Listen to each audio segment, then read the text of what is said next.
ओम शांति।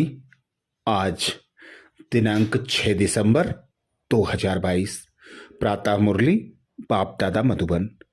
बाबा बोले, मीठे बच्चे, 3 बाप का राज सबको कहानी मिसल सुनाओ।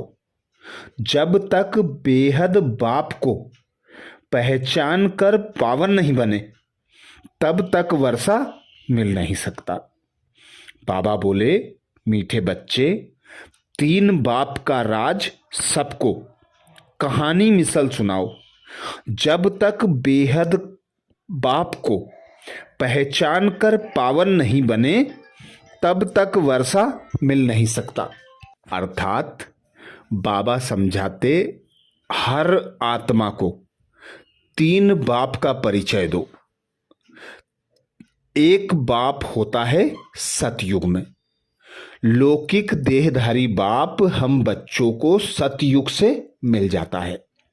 जब हम त्रेता के बाद द्वापर युग में आते हैं तो हमारी कलाएं गिर जाती हैं। हम दुखी, अशांत, परेशान होने लगते हैं। तो फिर हम पारलौकिक बाप को याद करते हैं। उसे ही कहते हैं दुख हरता, सुख करता। और जब भक्ति पूरी हो जाती है तो कलयुग का अंत होता है, सतयुग का आदि होता है। तब स्वयं भगवान निराकार परमात्मा ब्रह्मा तन का आधार लेकर ब्रह्मा के द्वारा ब्राह्मण एडॉप्ट कर हम बच्चों को सारे राज समझाते हैं। 3 बाप का राज समझाते हैं। सृष्टि के आदि मध्य अंत की नॉलेज देते हैं। बाबा हमें ज्ञान का तीसरा नेत्र देते हैं जिसके आधार पर हम 3 बाप को जान जाते हैं। एक बाप होता है सतयुग में, दूसरा होता है द्वापर से, और तीसरा अलौकिक पिता ब्रह्मा जिसे प्रजापिता कहा जाता है, वह हमें संगम पर मिलता है। तो बाबा कहते, 3 बाप का परिचय, 3 बाप का राज सबको कहानी मिसल सुनाओ।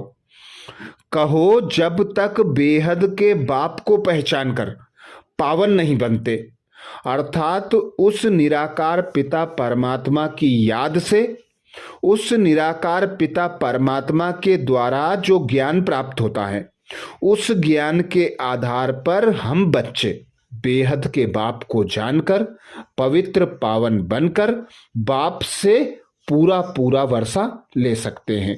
अर्थात स्वर्ग की बादशाही, पवित्र दुनिया की बादशाही हम बच्चों को जब ही मिलती है जब हम बेहद के बाप को पहचान कर उसकी याद में रहकर विकर्मों का विनाश करते हैं। बाबा से जो ज्ञान प्राप्त होता है उसे धारण कर उसका स्वरूप बनते हैं।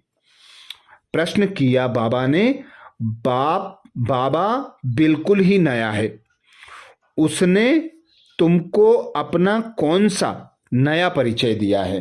बाबा बिल्कुल ही नया है, उसने तुमको कौन सा परिचय दिया है? उत्तर में बाबा समझाते, बाबा को मनुष्यों ने हजारों सूर्यों से तेजोमय कहा है, लेकिन बाबा कहता मैं तो बिंदी हूं। तो नया बाबा हुआ ना। पहले अगर बिंदी का साक्षात्कार होता तो कोई मानता ही नहीं। इसलिए जैसी जिनकी भावना होती है उन्हें वैसा ही साक्षात्कार हो जाता है।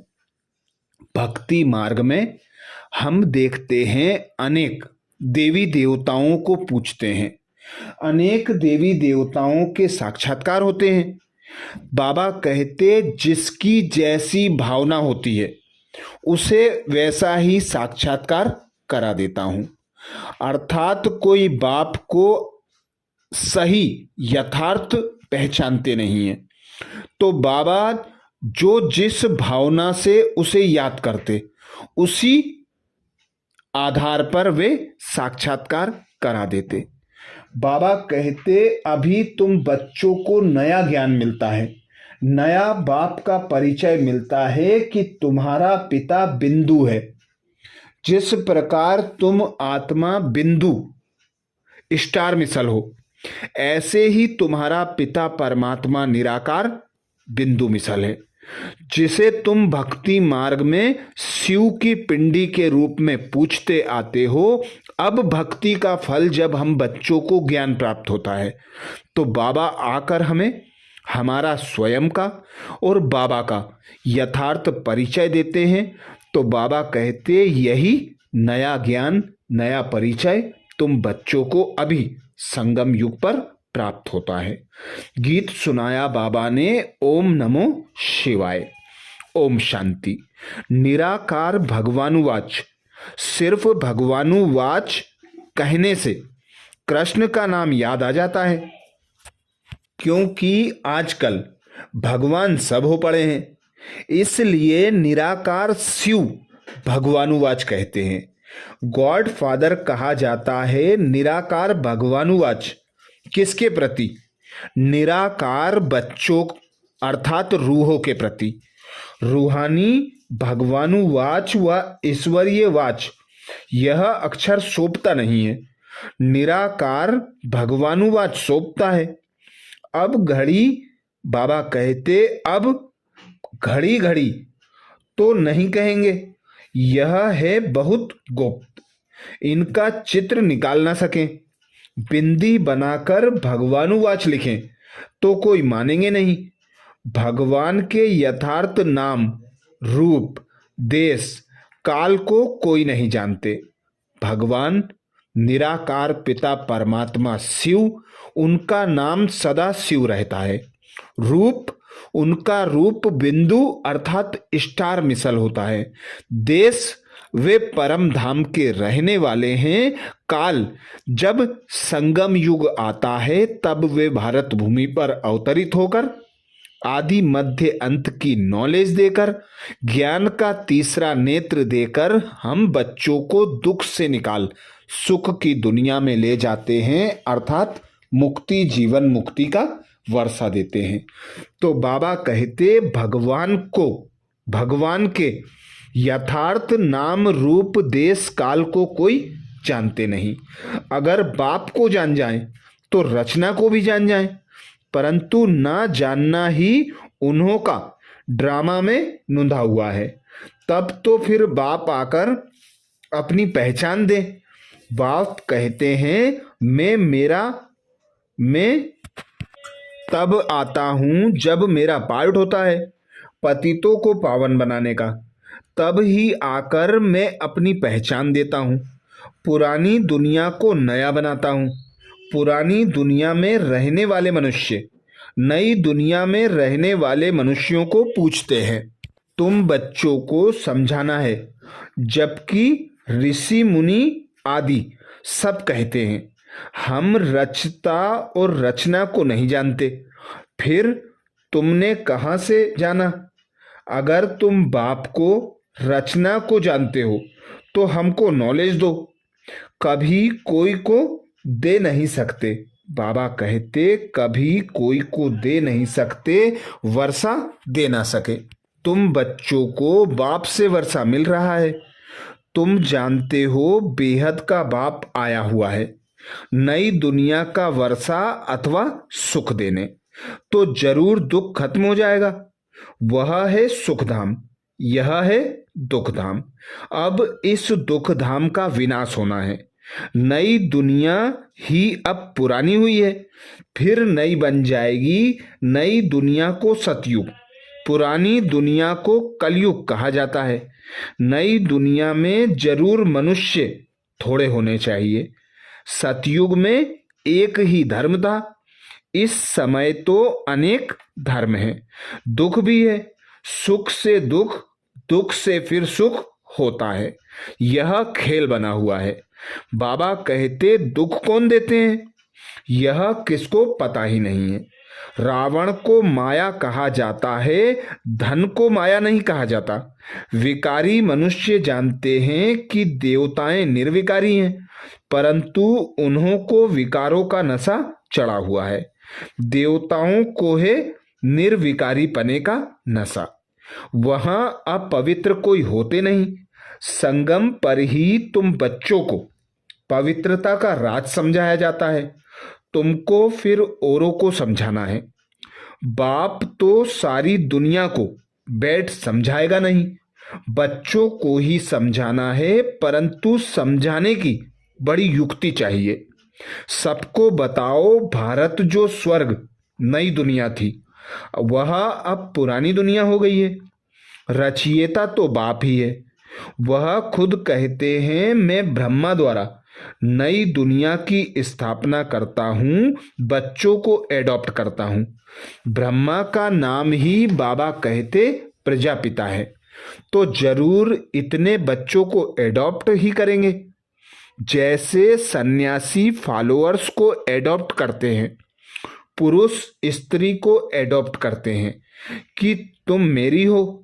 यहां तुम कहते हो शिव बाबा मैं आपका हूं, घर बैठे भी बहुतों को टच हो जाता है। फिर क्या कहते हैं कि भल बाबा हमने आपको देखा नहीं है क्योंकि बंधन में हूं, आ नहीं सकती, परंतु मैं हूं आपकी। पवित्र तो जरूर बनना पड़े। पतित मुक्ति जीवन मुक्ति में आ नहीं सकते। पतित पुकारते हैं कि आओ आकर पावन बनाओ। तुम बच्चों को समझाना चाहिए कि भारत स्वर्ग था, यह लक्ष्मी नारायण स्वर्ग के मालिक थे। जरूर डिनेस्टी चली होगी, नई दुनिया में नया राज्य था, अब वह नहीं है। और अनेक धर्म हैं, देवता धर्म है नहीं। यह पुरानी दुनिया कब तक चलेगी? वह सतयुग को लाखों वर्ष कह देते हैं। महाभारी लड़ाई का भी गायन है। बीच में थोड़ी खिटपिट हुई थी तो कहते थे महाभारत लड़ाई का समय है। यादवों की लड़ाई भी दिखाते हैं कि मूसलों द्वारा अपना विनाश किया। कभी लिखते हैं पांडवों और कौरवों की युद्ध, कभी लिखते हैं असुर और देवताओं की। असुर बाबा कहते आसुरी दुनिया के बाद फौरन देवीय दुनिया है। वह पतित, वह पावन। पावन देवता कैसे लड़ेंगे? वह है सतयुग में। यह कलयुग में दोनों की लड़ाई कैसे हो सकती है? देवताएं अहिंसक, असुर हिंसक। देवताएं नरक में कैसे आएंगे? अभी तुम संगम पर हो, नई दुनिया स्थापन होती है, उसके लिए तुम पुरुषार्थ कर रहे हो। दो बाप का राज भी कहानी मिसल समझाना चाहिए। बाबा कहते भक्तों को दो बाप का परिचय कहानी मिसल समझाना चाहिए। कहना चाहिए एक देहधारी पिता है जो हमें सतयुग से प्राप्त हो जाता है, दूसरा निराकारी पिता हमें भक्ति मार्ग द्वापर से प्राप्त होता है। जब हम दुखी होते हैं तो हम उसे याद करते हैं, शिव की पिंडी के रूप में उसका गायन और पूजन करते हैं। उसके लिए बाबा कहते तुम पुरुषार्थ कर रहे हो। दो बाप का राज की कहानी मिसल समझाना चाहिए। सतयुग में है एक बाप, बेहद के बाप को याद करते ही नहीं क्योंकि सुखधाम है। द्वापर में है दो बाप, लौकिक बाप होते भी पारलौकिक बाप को याद करते हैं। इसीलिए कहा जाता है सुख में कोई सुमिरन नहीं करते, दुख में सब सुमिरन करते हैं। आत्मा ही अपने को बाबा कहते आत्मा ही अपने बाप को याद करती है क्योंकि आत्मा ही दुख सहन करती है। पुण्य आत्मा, पाप आत्मा, आत्मा ही सुनती है। संस्कार आत्मा में है जिनमें देवीय संस्कार नहीं है, वह देवीय संस्कार वालों का गायन करते हैं। गाया भी जाता है, आपे ही पूज्य आपे ही पुजारी बनते हैं। तो गाते हैं मुझ निर्गुण हारे में कोई गुण नहीं, उनमें गुण है हमारे में नहीं है। पूज्य सो पुजारी, तुम ही पूज्य सो देवता थे, फिर तुम ही पुजारी बने हो। 84 जन्म लिए हैं, आधा कल्प पूज्य आधा कल्प पुजारी। हिसाब समझाना पड़े। देवता, क्षत्रिय, वैश्य, शूद्र इस समय हम ब्राह्मण हैं, बीके हैं। इस समय हमको 3 बाप हो जाते हैं, लौकिक बाप, निराकारी पारलौकिक बाप, तीसरा फिर प्रजापिता ब्रह्मा अलौकिक बाप, जिसके द्वारा हम ब्राह्मणों को पढ़ाते हैं। प्रजापिता नाम तो सुना है ना, ब्रह्मा द्वारा रचते हैं। तुम भी ब्राह्मण हो, तुम भी बाप को याद करो। बाप कहते हैं मैं आया हूं तुमको वापस ले जाने। निराकार बाप आत्माओं से बात करते हैं। तुम कहते भी हो हम एक शरीर छोड़ दूसरा लेते हैं। शरीर का नाम रूप बदल जाता है, आत्मा तो एक ही है। बाप का नाम भी एक ही शिव है, उनको शरीर तो है नहीं। यह पॉइंट बाबा कहते नोट करनी चाहिए। फिर जैसा आदमी वैसा ही समझाना है। हम बीके के दादे से वर्षा ले रहे हैं, यह वही राजयोग और ज्ञान की नॉलेज देते हैं। वही निराकार परमात्मा पिता शिव हम बच्चों को राजयोग और ज्ञान की नॉलेज देते हैं। मनुष्य से देवता बनना यह भी नॉलेज है। नॉलेज मिलती है संगम पर, जिससे फिर नई दुनिया में वर्षा पाते हैं। पतित दुनिया में आकर पावन दुनिया स्थापन करते हैं। अभी बाप आया है घर ले जाने। ड्रामा अनुसार सबको घर जाना है। फिर पहले सूर्यवंशी, फिर चंद्रवंशी, फिर वैश्यवंशी, शूद्रवंशी बन जाते हैं। वह है निराकार आत्माओं का झाड़, यह है साकारी मनुष्यों का झाड़। ब्राह्मण, देवता, क्षत्रिय, वैश्य, शूद्र, इसमें सारा विराट रूप आ जाता है। ब्राह्मण वृद्धि को पाते रहते हैं। रुद्र माला और विष्णु की माला बनेगी, ब्रह्मा की माला नहीं कह सकते, क्योंकि बदलते रहते हैं। इसलिए रुद्र माला पूजी जाती है। यह है नई दुनिया की बातें। बाबा कहते यह है नई नई बातें। यह बातें कोई की बुद्धि में जरा भी नहीं है। कल्प की आयु लाखों वर्ष कह देते हैं, इसलिए तुम्हारी बातें सबको नई लगती हैं। नई दुनिया के लिए नई चीज मिलती है। बाबा भी वास्तव में नया है। वह तो कहते हैं नाम रूप से न्यारा है, या तो कह देते हैं हजारों सूर्यों से तेजोमय है। सो तो जरूर जैसी भावना होगी वैसा साक्षात्कार होगा। बिंदी का साक्षात्कार हो तो कोई माने ही नहीं। यह सब बातें नई होने कारण मूंझते हैं। जो यहाँ के होंगे उनकी ही सैंपलिंग लगेगी। तुम बच्चों ने अब अच्छी रीति समझा है तो पारलौकिक बाप के लिए भी समझाना पड़े। तुम आधा कल्प से उनको याद करते आए हो। सुख देने वाले को याद किया जाता है। रावण सबका दुश्मन है, तब तो उसको जलाते हैं। पूछो रावण को जलाते कितना समय हुआ, बोलेंगे अनादि है। उन्हों को यह मालूम नहीं रावण कब से आता है। सतयुग में तो रावण होता नहीं। भारत का सबसे पुराना दुश्मन रावण है, रूह को पतित बनाने वाला। आत्मा का दुश्मन कौन? रावण। आत्मा के साथ शरीर भी है, तो दोनों का दुश्मन कौन हो गया? रावण। रावण में आत्मा है।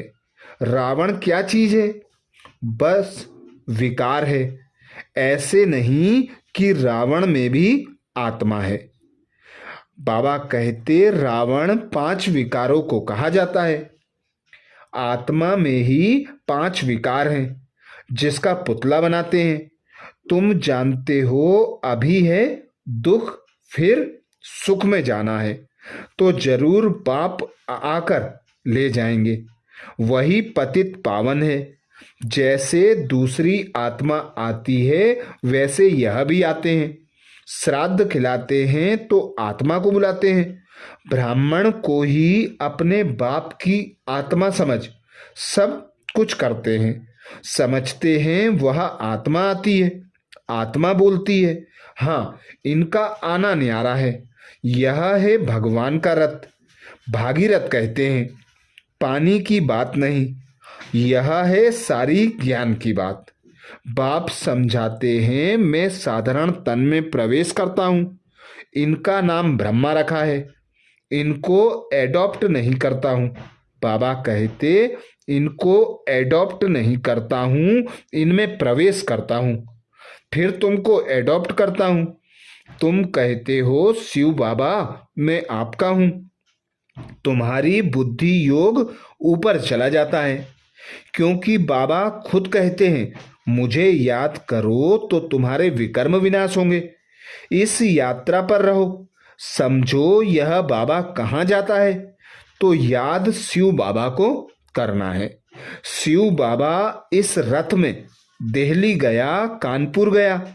बुद्धि में शिव बाबा की याद रहे, नीचे नहीं रहना है, बुद्धि ऊपर रहे। आत्मा परमात्मा बाप को याद करे। बाप कहने बाबा कहते बाप कहते मेरा रहने का स्थान तो वहाँ ऊपर है, हमारे पिछाड़ी यहाँ नहीं भटकना है। तुम मुझे भी वहाँ याद करो। तुम आत्माएं भी बाप के साथ रहने वाली हो। ऐसे नहीं बाबा का स्थान अलग है, तुम्हारा अलग है, नहीं। यह बातें बुद्धि में बैठानी है। एक एक को अलग अलग जैसे तुम कराची में समझते थे वैसे अच्छा रहता है। बाबा कहते एक एक को अलग जैसे तुम कराची में समझते थे वैसे अच्छा रहता है। इकट्ठे एक दो को के वाइब्रेशन ठहरने नहीं देते। भक्ति भी एकांत में करते हैं, यह पढ़ाई भी एकांत में करना है। पहले बाप का परिचय देना है। बाप पतित पावन है, उन द्वारा हम पावन बन रहे हैं। बाप कहते हैं बच्चे यह अंतिम जन्म पावन बनेंगे तो विश्व के मालिक बनेंगे। कितनी बड़ी कमाई है। बाप कहते हैं धंधा आदि भल करो, सिर्फ मुझे याद करो। पावन बनो तो योग बल से तुम्हारी खाद निकल जाएगी, तुम तमो प्रधान से सतो प्रधान बन जाएंगे, एक रस कर्मातीत अवस्था बन जाएगी। बुद्धि में ज्ञान का सिमरण करते रहो। मित्र संबंधियों को भी यह समझाते रहो। कल्प पहले भी तुमको ऐसे समझाया था, कोई नई बात नहीं है। कल्प कल्प बाबा आकर हमको समझाते हैं, हम फिर नई दुनिया वालों को समझाते हैं। बाबा कहते बाबा कल्प कल्प आकर तुम बच्चों को समझाते हैं, फिर तुम बच्चे दुनिया वालों को समझाते हो। भारत बरोबर स्वर्ग था, फिर बनेगा। यह चक्र फिरता रहता है। सतयुग को लाखों वर्ष कैसे हो सकते हैं? इतनी आदमशुमारी कहाँ है? फिर तो अनगिनत हो जाए। 4 युग हैं, हर एक युग की आयु 1250 वर्ष है। जैसे तुमने समझा है वैसे समझाते रहेंगे। झाड़ की वृद्धि होती ही रहेगी। कभी ग्रहचारी बैठती है, फिर उतरती जाती है। बाप कहते हैं समझाना बहुत सहज है। अल्फ बे तुम मूल बात है याद की यात्रा, मेहनत भी है। कल्प के बाद यह याद का धंधा मिलता है, परंतु है गुप्त। यह मुश्किल सब्जेक्ट है। अल्फ को याद करना। अल्फ को नहीं भूले हो, भगवान को कोई जानते नहीं है। बाबा कहते अल्फ को याद करना, अल्फ को ही भूले हुए हो, भगवान को जानते नहीं है। गाया भी जाता है सतगुरु बिगर घोर अंधियारा, सोजरे में एक ही सतगुरु ले जाते हैं। अच्छा, मीठे मीठे सिकिलदे बच्चों प्रति माता पिता बाप दादा का याद प्यार और गुड मॉर्निंग। रूहानी बाप की रूहानी बच्चों को नमस्ते। हम सब रूहानी बच्चों की रूहानी माता पिता बाप दादा को याद, प्यार, गुड मॉर्निंग और नमस्ते। धारणा के लिए मुख्य सार में बाबा बोले, पहली पॉइंट, योग बल से आत्मा को सतो प्रधान बनाकर एक रस कर्मातीत अवस्था तक पहुंचना है। याद की गुप्त मेहनत करनी है, एकांत में पढ़ाई करनी है। योग बल से आत्मा को सतो प्रधान बनाकर एक रस कर्मातीत अवस्था तक पहुंचना है। याद की गुप्त मेहनत करनी है, एकांत में पढ़ाई करनी है। दूसरी पॉइंट बाबा कहते, बाप से मुक्ति, जीवन मुक्ति का वर्षा लेने के लिए इस अंतिम जन्म में पवित्र जरूर बनना है। बाप से मुक्ति, जीवन मुक्ति का वर्षा लेने के लिए इस अंतिम जन्म में पवित्र जरूर बनना है। वरदान दिया बाबा ने। वरदान में बाबा कहते, एक पॉइंट शब्द की स्मृति से मन बुद्धि को निगेटिव के प्रभाव से बचाने वाले नंबर 1 विजयी भव। एक पॉइंट शब्द की स्मृति से मन बुद्धि को निगेटिव के प्रभाव से बचाने वाले नंबर 1 विजयी भव। वर्तमान समय विशेष माया का प्रभाव मन में निगेटिव भाव और भावना पैदा करने व यथार्थ महसूसता को समाप्त करने का चल रहा है। इसलिए पहले से ही सेफ्टी का साधन अपनाओ। इसका विशेष साधन है सिर्फ एक पॉइंट शब्द। कोई भी संकल्प, बोल व कर्म व्यर्थ है तो उसे पॉइंट लगा दो, तब नंबर 1 विजयी बन सकेंगे। माया के स्वरूपों को पहचानो, सीजन को पहचानो और स्वयं को सेव कर लो।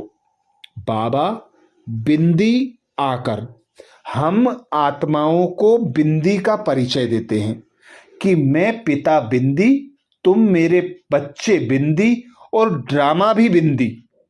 तो कोई भी संकल्पों के तूफान आते हैं, अर्थात व्यर्थ संकल्पों के तूफान चलते हैं, व्यर्थ बोल निकलते हैं, व्यर्थ कर्म होते हैं, तो बाबा कहते इस व्यर्थ की क्यू को बिंदी लगा दो। बिंदी लगाकर आगे बढ़ते जाओ। लक्ष्य जो बाबा ने दिया है उसे धारण करते हुए उसके समान लक्षण अपनाते जाओ। तो बाबा कहते माया अनेक स्वरूपों में आएगी, तो माया से बचने का साधन है पॉइंट, अर्थात मैं आत्मा बिंदु हूं, बिंदु पिता परमात्मा की संतान हूं, निराकारी दुनिया की निवासी हूं। तो बाबा कहते बुद्धि योग ऊपर लगा रहे, एक बाप की याद रहे, जिससे विकर्म विनाश होंगे, व्यर्थ तूफानों से बच जाएंगे और लक्ष्य समान लक्षण धारण होते जाएंगे। हम बच्चे नंबर 1 विजयी बन जाएंगे। स्लोगन में बाबा कहते संगम पर जिन्हें सेवा का श्रेष्ठ भाग्य प्राप्त है वही पद्मा पदम भाग्यवान है। संगम पर जिन्हें सेवा का श्रेष्ठ भाग्य प्राप्त है वही पद्मा पदम भाग्यवान है। पद्मा पदम भाग्यवान अर्थात पिता शिव निराकार परमात्मा के मददगार बच्चे शालिग्राम, जिनका गायन पिता परमात्मा के साथ हर समय शालिग्रामों के रूप में होता है। तो बाबा कहते वे बच्चे पद्मा पदम भाग्यवान हैं जो इस संगम युग पर सेवा करते हैं, बाबा के मददगार बनते हैं, स्वर्ग की स्थापना के निमित्त बनते हैं। अच्छा, तो ये थे बाबा के महावाक्य। ओम शांति।